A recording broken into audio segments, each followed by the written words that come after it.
بعضیا یک تشیع بی ضرر ساختن برای خودشون، تشیعی که تا سود داره، تا زندگی تو میکنی، شیعه هم هستی، پای همه چیز هستن، در حد زیارت و عزاداری و اینا هستن.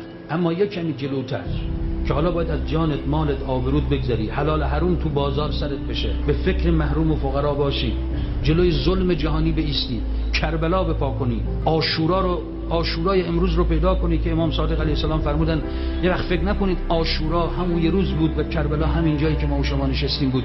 فرمود کل ارزن کربلا و کل یوم آشورا، هر روز آشوراست و همه جا کربلاست.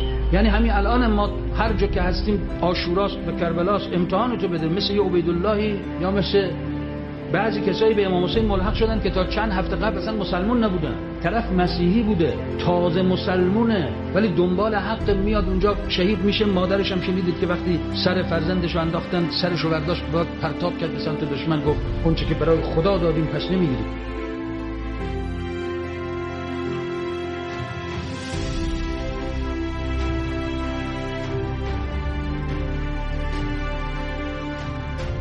یکی دیگه از اینا زهیره، کسی که تا چند وقت پیش جزء جبهه مخالفان علی بوده. زهیر ابن قین جزء مخالفین علی بوده، عثمانی بوده، جزء عثمانی ها بوده. اصلا زهیر تو جنگ صفین به احتمال قوی جزء سپاه معاویه بوده. این آدم ولی یه مرتبه سر قضای امام ابا عبدالله میان باهاش صحبت میکنن، میگن ببین برای من بود و نبود یک نفر دو نفر مسئله، میخوام تو رو نجاتت بدم. ما کشته میشیم، ما در هر صورت اینجا کشته خواهیم شد، همین جایی که ما و شما نشستیم تو حرم ابا عبدالله. اما من میخوام تو هم به سعادت، تو رو نجات بدم. یه کسی مثل زهیری که تا اون لحظه اصلا علوی نیست، اصلا اهل بیت رو قبول نداره، مسئله براش روشن میشه،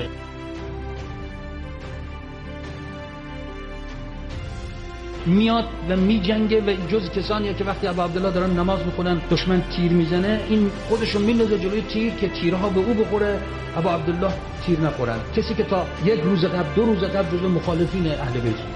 ببین وقتی خدا انتخاب میکنه ببین چیکار میکنه. یک مسیحی، یک ضد اهل بیتی میاد تو کربلا شهید میشه که اسمش در زیارت ناحیه مبارکه هست و یه عده زیادی به اصطلاح شیعه و محب اهل بیت اینجوری چیز میکنه.